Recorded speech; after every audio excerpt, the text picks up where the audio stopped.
In this video, Dr. Jordan Peterson talks about archetypes and how it's related to human life.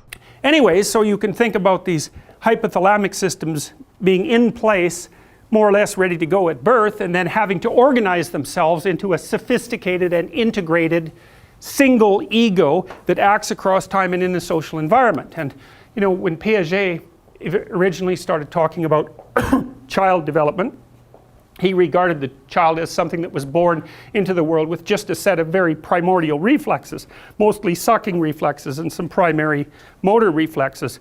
He was very much a constructionist, but I would say, you know, had he been alive now, his constructionism would have been modified by the relevant neurophysiological data showing that there's a lot more built into us right from the beginning than Piaget expected. You still might need experience to catalyze the development, but obviously children are born with the ability to hear and to see and to sense with touch, and they're hungry and tired and angry, and like they have the whole range of emotions at hand, and they also come into the world with their motivation already in place.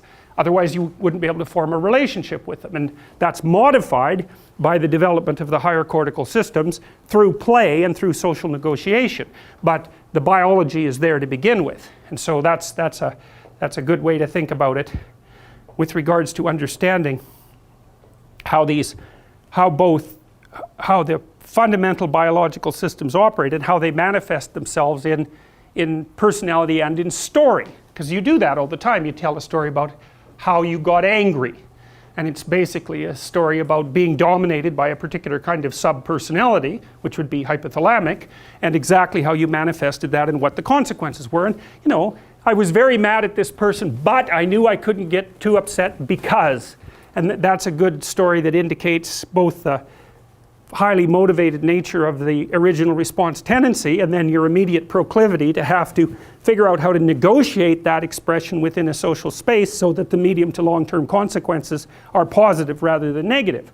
And people are very interested in such bits of information, such units of information, because we need to know how to conduct ourselves in complex environments. And so if someone's willing to share their experience and they can narrate it in an interesting story, we're absolutely more than happy to listen, because in some sense we're assembling our identities out of those stories. And then you can think that there are patterns across stories, which is really a useful thing to understand, because that gives you real insight into what constitutes an archetype, because an archetype is what's common across sets of stories. That might be one way of looking at it. So an archetype is like a meta story. And so part of what we're going to turn to now in this discussion is a description of certain meta stories. And there's a particular meta story that I'm most interested in, and that's the story about how stories transform themselves.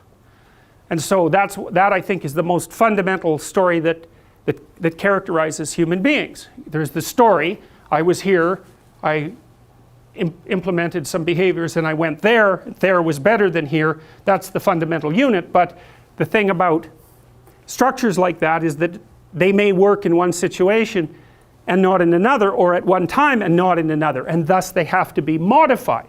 And it was partly for this reason that Piaget, as his career as a developmental psychologist progressed, started to understand that it was more important not so much to understand the given structure of a knowledge structure, but to understand the manner in which knowledge structures transformed.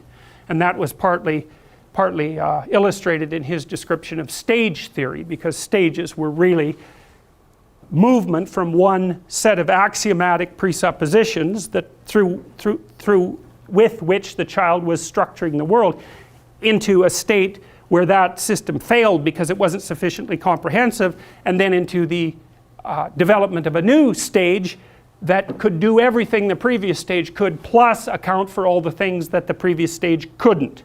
So that's also why Piaget believed that knowledge actually accumulated, because each time there was a transformation, the new structure had a wider range of application than the previous structure, even though it kept all the advantages of the previous structure. And so that's a good way of conceptualizing progress, because it's not that easy.